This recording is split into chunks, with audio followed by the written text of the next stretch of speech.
बिस्मिल्लाहिर्रहमानिर्रहीम। अस्सलाम वालेकुम नाज़रीन, आप यूट्यूब चैनल देख रहे हैं। मैं इमरान खान हूँ। सबसे पहले जो सैलाब की सूरत हाल है उस पर ज़िक्र कर लें, क्योंकि ख़बरें अच्छी नहीं आ रही। बलूचिस्तान में तबाही की एक दास्तान है जो रकम हो गई है इस मरतबा सैलाब में, और अब जाकर इंतज़ामिया होश में आई है। इससे पहले कभी ये फुल कोर्ट बनाना चाह रहे थे, कभी ये पंजाब की हुकूमत बचाना चाह रहे थे, कभी ये 11 बंदों के इस्तीफ़े मंजूर कर रहे थे, कभी ये फॉरेन फंडिंग केस के अंदर घुस रहे थे।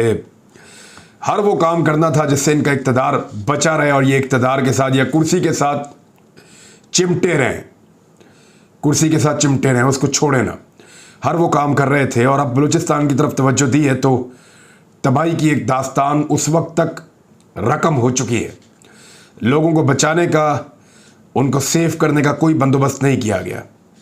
हुकूमत सोती रही और लोग और उनकी इमलाक को नुकसान पहुंचता रहा। 7 डैम टूट गए हैं बलूचिस्तान में। बैराजों में सैलाब की सूरत हाल है।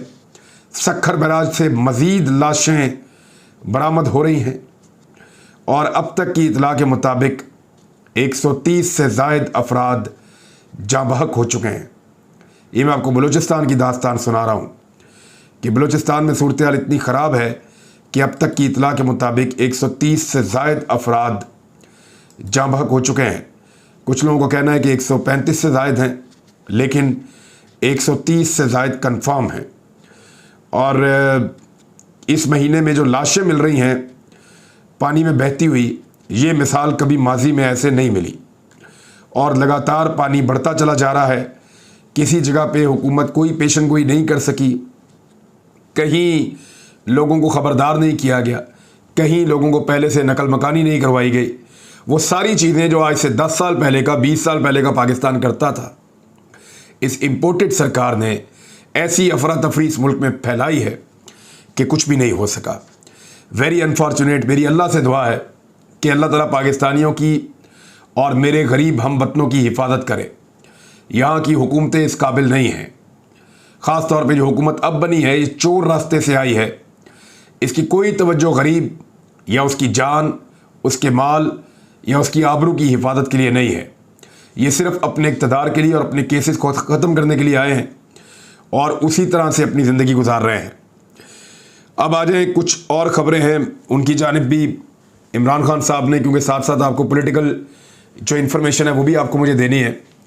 इमरान खान साहब ने एक स्टेटमेंट दिया है और उस स्टेटमेंट ने एक नई बहस छेड़ दी है। इमरान खान साहब का ये कहना है कि पाकिस्तानी अपने आप को तैयार करें। ख़ास तौर पे उन्होंने पाकिस्तान तहरीक इंसाफ से कहा है कि आइंदा 6 से 8 हफ्तों में आम इंतखाबात का ऐलान हो सकता है। वज़ीर आला हाउस में अरकान असम्बली से उन्होंने मुलाकात की और उसकी जो अंदरूनी कहानी बाहर आई है उसके मुताबिक इमरान खान साहब ने कहा कि 6 से 8 हफ्ते के अंदर नए इंतखाबात के लिए तैयारी कर लें आप लोग, और आम इंतखाबात का बिगल बच सकता है, ऐलान हो सकता है 6 से 8 हफ्तों के अंदर। 6 से 8 हफ्ते अगर आप कहें तो इसका मतलब है 1.5 से 2 माह। 1.5 से 2 माह अगर आप शुरू करें तो आज 1 अगस्त है जब आप ये वीडियो सुन रहे हैं। 15 सितंबर से लेकर 30 सितंबर तक की इमरान खान साहब ने तारीख दी है। तो इसमें एक चीज़ बहुत इंपॉर्टेंट है, जो पाकिस्तान की सबसे अहम तकर्री होती है ना, यानी पाकिस्तान का जो सबसे ज़रूरी काम होता है वो पाकिस्तान के आर्मी चीफ की तैनाती होता है। इससे ज़्यादा ज़रूरी काम पाकिस्तान में और कोई नहीं होता। बाकी अगर हम कहते हैं कि कोई और ज़रूरी काम है तो हम झूठ बोलते हैं। पाकिस्तान में आम इंतखाबात इतने ज़रूरी नहीं होते। पाकिस्तान में बहुत बड़े बड़े काम जो है, बजट, बाकी चीज़ें, वो इतनी ज़रूरी नहीं होती जितना ज़रूरी एक आर्मी चीफ की तकर्री होती है। और ये बिल्कुल एक हकीकत है। वजह यह है कि ये पाकिस्तान का सबसे ताकतवर इंसान होता है, आर्मी चीफ, और इनके पास पाकिस्तान में वो इदारे की कमांड होती है जिसके ऊपर पाकिस्तान पूरा का पूरा खड़ा है। ये फ़ौज ना हो तो ये मुल्क रह ही नहीं सकता मेरे हिसाब में। तो जिस तरीके से ये मुल्क अब बन के डिज़ाइन हो गया है, फ़ौज और ये मुल्क एक दूसरे के लिए लाज़िम मलज़ूम है। इन हालात के अंदर तो मैं आपको यही कह सकता हूँ। तो उस इदारे के सरबराह का तकर्रुर जो है, जो वज़ीर आज़म से, और यानी वज़ीर आज़म तो आते जाते रहते हैं, लेकिन आर्मी चीफ यहाँ पे रहते हैं और वो सस्टेन करते हैं। उनकी बाद औक़ात एक्सटेंशन हो जाती है, बाद औक़ात वो 3 साल के बाद रिटायर हो जाते हैं, लेकिन वो सस्टेन करते हैं, उनकी ताकत होती है। यानी जब वज़ीर आज़म की, वज़ीर ख़ारजा की, वज़ीर ख़जाना की सबकी बस हो जाती है तो फिर आर्मी चीफ ममालिक के साथ भी रब्ता करते हैं। पाकिस्तान के अंदर मामलात को हल करना हो तो वहाँ पे भी आर्मी चीफ और उनके साथी जो है वो कंसेंसस पैदा करते हैं। पाकिस्तान में अब ये आप खुशकिस्मती कहें या बदकिस्मती कहें, एक ऐसा इदारा और एक उसका ऐसा सरबराह होता है जो हर मौका के ऊपर बहुत रेलिवेंट रहता है।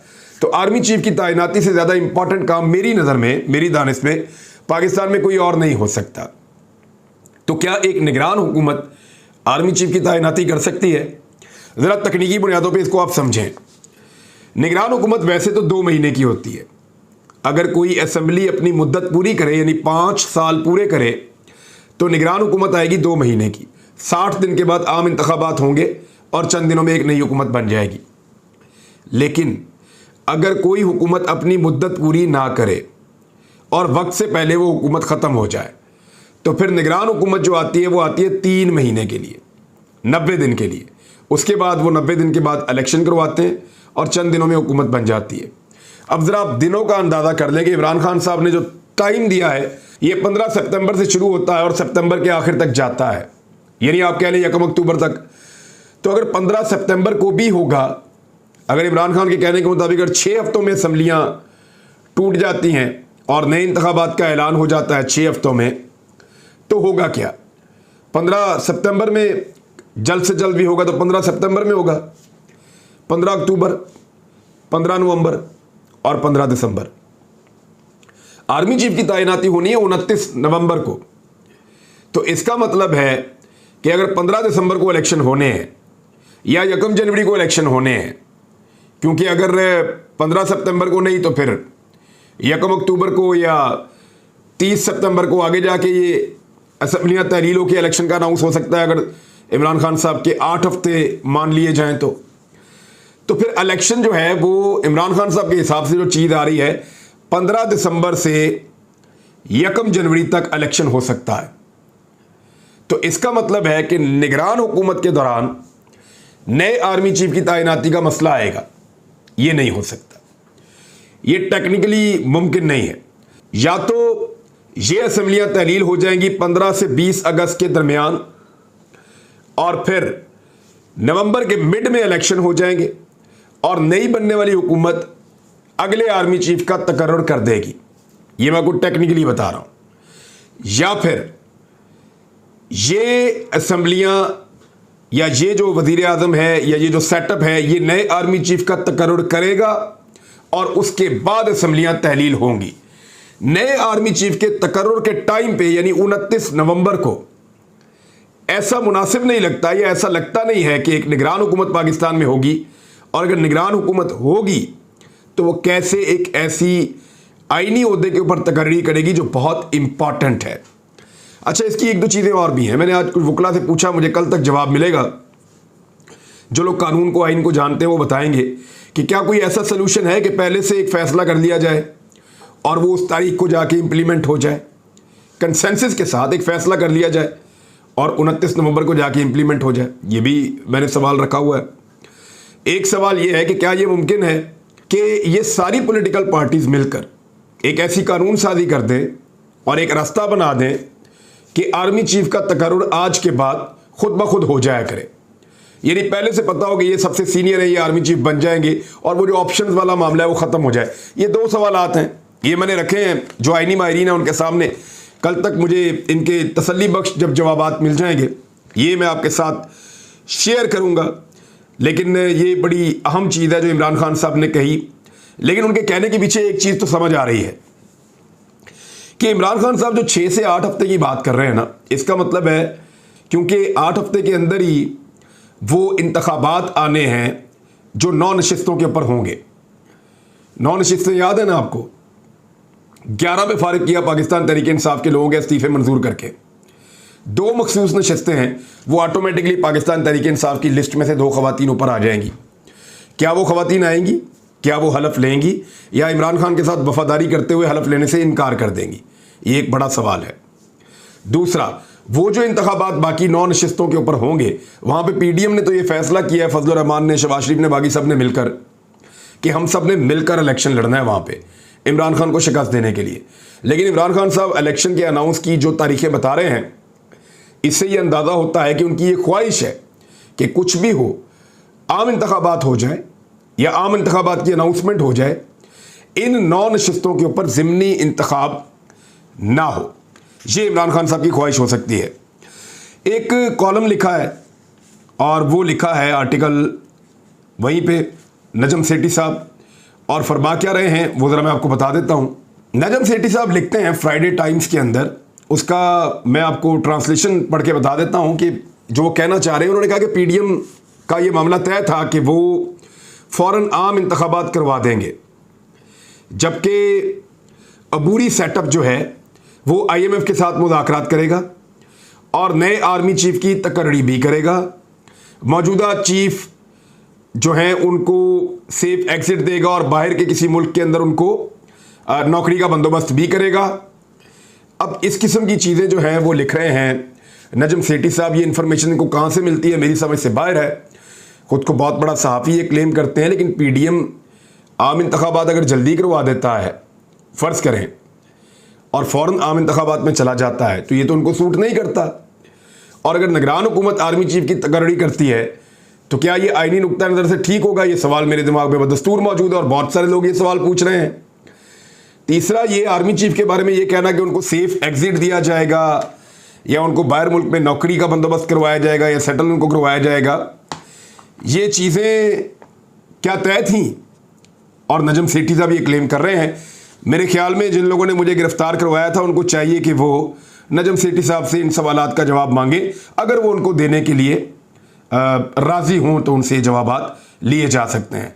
दूसरी जानिब सना बुच्चा साहिबा ने एक पीएमएलएन का पोल खोल दिए हैं। वैसे नॉर्मली लोग समझते हैं कि वो पीएमएलएन के बहुत करीब हैं, उनका बयानिया इमरान खान के मुखालिफ होता है, तो इसलिए लोग समझते हैं कि वो पीएमएलएन के ख़िलाफ़ हैं। लेकिन पीएमएलएन की हर नाकामी के ऊपर उनको बहुत गुस्से में देखा गया है। उन्होंने कहा कि नून लीग लिफाफे देती है और इन्होंने ये लिफाफे देने की रवायत डाली है, और इसी वजह से लोग अब हमें लिफाफे कहकर छेड़ते हैं। और वज़ीर आज़म सहाफ़ियों को बुलाते हैं और बुलाकर उनको कहते हैं कि तोशा खाना के ऊपर एक बयानिया हमारे लिए बनाओ। फिर उनको लगता है कि बाकी हमारे जो काम है एडमिनिस्ट्रेशन के वो सारे फ़ौज करे, तो नून लीग खुद तो कुछ करती भी नहीं है और सहाफ़ियों को कहती है कि वो काम करें। लिफाफों की रवायत भी नून लीग ने डाली है। ये कोई और नहीं कह रहा, नून लीग के बयानिए के बहुत करीब रहने वाली सना बुच्चा साहिबा फरमा रही हैं। तो ये अब आपके सामने है। पेट्रोल की कीमत के ऊपर एक धोखा दिया है इस वक्त मौजूदा इंपोर्टेड सरकार ने। वो धोखा मैं आपके सामने रख देता हूँ। इन्होंने पेट्रोल की कीमत कम की है 3 रुपये और डीजल की कीमत बढ़ा दी है 9 रुपये, और उसको बयान ऐसे कर रहे हैं जैसे इन्होंने इस कौम के ऊपर कोई एहसान अजीम कर दिया है। यानी जिस तरीके से मिफ्ता इस्माइल ने इसको बयान किया है, वो लिखते हैं the government is able to decrease the price of petrol by ₹3 per liter. The price of diesel has, however, gone up by ₹8.95, यानी 9 रुपये फी लीटर। These prices are effective from midnight August 1. Pakistan जिंदाबाद। वाह वाह, इतनी बड़ी खुशखबरी सुनाई है मिफ्ता इस्माइल साहब ने कि पेट्रोल जो है वो 3 रुपये सस्ता हो गया है, और जो कम हुआ है वो गवर्नमेंट इस काबिल हुई है कि उसने कम किया है। जबकि डीजल 9 रुपये महंगा हो गया है, उसके बाद पाकिस्तान जिंदाबाद का उन्होंने नारा लगाया है। तो लोगों के ऊपर, पाकिस्तानियों के ऊपर ज़्यादा से ज़्यादा बोझ डालने की जो पॉलिसी है इस हुकूमत की, वो ये बदलने को तैयार नहीं है। दूसरी जानिब एक और बहुत बुरी खबर है, और वो खबर है अद्वियात की कीमतों में इजाफे के हवाले से। पाकिस्तान में अद्वियात को दोबारा महंगा कर दिया गया है, और अद्वियात की कीमतों में जो इजाफा हुआ है वो 21% का इजाफा किया गया है। ये ड्रग लॉयर फॉर्म जो है उन्होंने ये बताया है कि अद्वियात की कीमतों में फिर 21% इजाफा कर दिया गया है। जब ये हुकूमत आई थी तो इन्होंने पहले भी अद्वियात की कीमतों में इजाफा किया था, और दवाइयों की कीमतें, खासतौर पे जान बचाने वाली दवाइयों की कीमतें बढ़ गई थी। अब इन्होंने दोबारा इजाफा किया है, तो अद्वियात आम आदमी की पहुंच से इस इंपोर्टेड सरकार ने दूर कर दी हैं। दवाइयों की कीमतों में बहुत ज़्यादा इजाफा हो गया है। पेट्रोल का इजाफा मैंने आपको बता दिया है, और साथ ही साथ सिर्फ पेट्रोल में इजाफा नहीं किया, बल्कि एक खबर और भी है। हुकूमत ने आईएमएफ के मुतालबे पर लेवी जो है वो दुगनी कर दी है। यानी हुकूमत ने पेट्रोल पर लेवी 10 रुपए से बढ़ाकर 20 रुपए कर दी है, जबकि डीजल पर 5 रुपए से बढ़ाकर 10 रुपए कर दी है, मट्टी के तेल पर 5 से बढ़ाकर 10 रुपए कर दी है, जबकि लाइट डीजल पर 5 से बढ़ाकर 10 रुपए कर दी है। यह हुकूमत पाकिस्तान ने गरीबों का एहसास किए बगैर IMF के सामने एक मरतबा फिर घुटने टेक दिए हैं और मुतालबे पर लेवी दुगनी कर दी है। अब यह फैसला किसने किया है? ये तो मिफ्ता इस्माइल ने किया है ना। या ये भी डाल दो इमरान खान पर कि ये फैसला भी वो करके गया था आज से 3 साल पहले। अगर उसने 3 साल पहले ये फैसले किए थे तो 3 साल इस कौम को कैसे बचाया? और आपने जो आज फैसले किए हैं ये तो फिर आप कर रहे हैं, सिग्नेचर आपके हैं, कर आप रहे हैं, तो आप इल्जाम इमरान खान को कैसे दे सकते हैं? ये बदकिस्मती पाकिस्तान के साथ हो रही है। तो नाज़रीन, अब तक के लिए इतना ही। अपना ख्याल रखिएगा, अपने इस चैनल का भी। अल्लाह हाफिज़।